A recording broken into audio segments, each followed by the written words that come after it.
شہزادہ فرماتی ہیں ایک چاند دوسرا چاند تیسرا چاند یعنی 2 ماہ گزر جاتے تھے ہمارے گھروں میں آگ نہیں جلا کرتی تھی. ہائے ہائے گزارا کیسے ہوتا تھا کہ کھجور کھا لیتے تھے پانی پی لیتے تھے.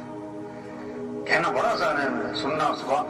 اور سوچے تو اسے 2 مہینے آگ نہیں جلی. زور نہیں لگایا کھانوں پر زور لگایا کھانوں پر. حضور صلی اللہ علیہ وسلم نے فرمایا بدترین برتن جس کو بھرا جائے وہ کیا ہے؟ پیٹ. پیٹ. دوسرا زور لگ گیا کس پر؟ کپڑوں پر. دے سوٹ پہ سوٹ دے جوڑے پہ جوڑے. یہ مستورات کو ایک پریشانی پتہ کیا ہوتی ہے کہ الماری میں جگہ نہیں ہے اور اگلی پریشانی ہوتی ہے کہ سوٹ لینے جانا ہے جگہ پہلے ہی نہیں ہے.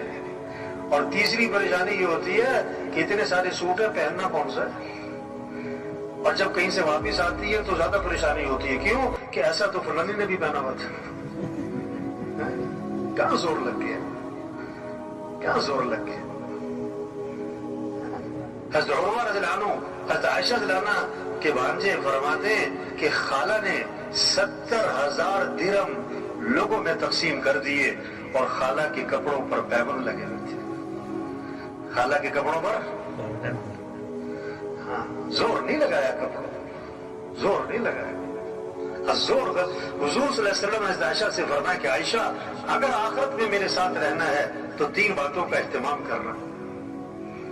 اللہ کے نبی کو زیادہ محبت عائشہ سے تھی. آپ نے فرمایا کہ اللہ نے بیویوں میں عدل کرنے کا حکم دیا تو میں ظاہری عدل تو کرتا ہوں لیکن میرا دل عائشہ کی طرف مائل ہے یہ میرے اختیار میں ہے. تو آپ نے کیا فرمایا کہ اگر آخرت میں میرے ساتھ رہنا ہے تو 3 باتوں کا اہتمام کرنا. پہلی بات فرمائی کہ عائشہ اس وقت تک کپڑوں کو پرانا سمجھ کے نہ چھوڑ دینا جب تک کہ ان پر پیبند نہ لگ جائے. جب تک کہ ان پر. دوسری بات فرمائی کہ عائشہ مالداروں کے پاس بیٹھنے سے اپنے آپ کو بچانا. کیونکہ آدمی کے اندر مال کی بھی تما اور ہرس اور لالچ اور دوڑ میں لگ جاتا ہے. اور تیسری بات فرمائی کہ عائشہ دنیا سے اتنا توشہ لینا جو ایک مسافر کے لیے کافی ہوتا ہے. زیادہ لمبے چوڑے چکر میں نہ پڑ جائے. تو زور غلط جگہ لگ رہا ہے. کیا؟ کھانوں پر. دوسرا کپڑوں پر. تیسرا زور لگ گیا کس پر؟ تعمیرات پر مکانوں پر. آپ صلی اللہ علیہ وسلم نے فرمایا کہ جب آدمی کے مال میں برکت نہیں رہا کرتی تو تعمیرات پر لگا کرتا ہے. اذا لم یبارک فی مال العبد یجعلہ فی الماء والطین. جب برکت نہیں تو تعمیرات پہ مال لگتا ہے. قیامت کی نشانی بتائی یتطاولون فی البنیان. اونچی اونچی عمارتیں بڑے بڑے پلازے یہ قیامت کی نشانی. ایک صحابی نے ذرا اونچا مکان بنا لیا حضور صلی اللہ علیہ وسلم نے ان کے سلام کا جواب نہیں دیا. فرمایا یہ کس کا ہے یہ مکان کس کا ہے؟ کہ جی فلاں کا ہے. آپ خاموش ہو گئے. اور جس کے الفاظ ہیں فحملها فی نفسہ. لیکن آپ نے اس بات کو اپنے دل میں رکھا کہ اچھا ایسے مکان بنانے شروع کیے. کچھ دنوں بعد وہ صاحب خانہ حاضر خدمت ہوئے. آپ کو سلام کیا فاعرض عنہ. آپ نے اعراض فرمایا. پھر سلام کیا پھر اعراض فرمایا. صحابہ سے پوچھا حضور میرے سلام کا جواب نہیں دے رہے. بتایا کہ تمہارے گھر کے پاس سے گزرے تھے پوچھ رہے تھے کس کا ہے. سمجھ گئے کہ اللہ کے نبی کو میرا گھر پسند نہیں آیا. فہدمها حتى سواها بالارض. گرا دیا حتیٰ کہ زمین کے برابر کر دیا. دوبارہ آپ کا گزر ہوا. فرمایا ما فعلت القبہ. وہ قبہ نما مکان تھا کیا بنا؟ تو صحابہ نے آپ کو ساری بات سنائی. اس پر آپ نے فرمایا کل بناء وبال على صاحبه الا مالا. ہر تعمیر کرنے والے پر وبال کا باعث بنے گی سوائے اس تعمیر کی جو ضرورت کی ہو. سوائے اس تعمیر کی جو ضرورت کی ہو. تو زور غلط جگہ لگ گیا نا. کھانوں پر کپڑوں پر مکان پر. اور چوتھا زور لگ گیا شادیوں پر. کس پر زور لگا ہے؟ 2 سال تیاری 3 سال تیاری. یہ بھی ہونا چاہیے. شادی کے موقع پہ ایک فہرست بناتے ہیں لوگ. یہ بھی کرنا ہے یہ بھی کرنا ہے یہ بھی ہونا ہے یوں بھی کرنا ہے وہ بھی کرنا ہے. ان سے پوچھو کہ یہ سب کچھ کیوں کرنا ہے. ان کا جواب پتہ کیا ہوتا ہے کہ یہ سب کچھ کرنا پڑتا ہے. یہ جواب ہے. نہ گزر نہ پاؤں ان سے پوچھو یہ سب کچھ کیوں کرنا پڑتا ہے، تو اس کا بہت خوبصورت جواب دیتے ہیں، آپ کو پتہ نہیں ہے کرنا پڑتا ہے، آپ کو پتہ نہیں ہے کرنا پڑتا ہے۔ شریعت کا مزاج شادی سادی، سستی، آسان، جلدی۔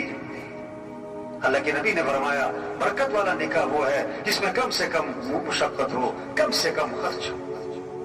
شادی میں دو چیزیں، نکاح اور ولیمہ۔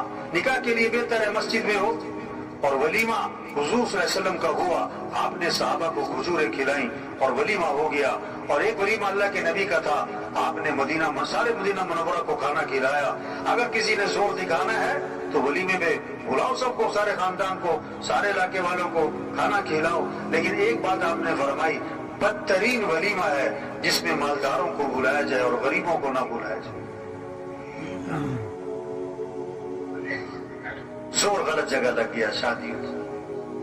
پانچواں زور لگ گیا کس پر؟ سواریوں پر۔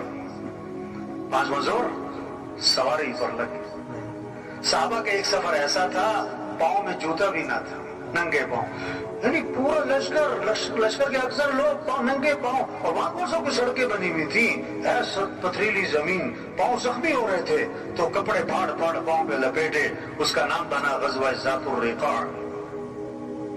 تبلیغ کیا ہے؟ اجتماع کس لیے بھائی؟ ہم اپنی حیثیت کو پہچانیں، اپنے کام کو، ذمہ داری کو، زندگی کے مقصد کو، صلاحیت کہاں لگانی ہے۔ یہ 5 ضرورتیں ہیں، اس کو سادگی پر لائیں۔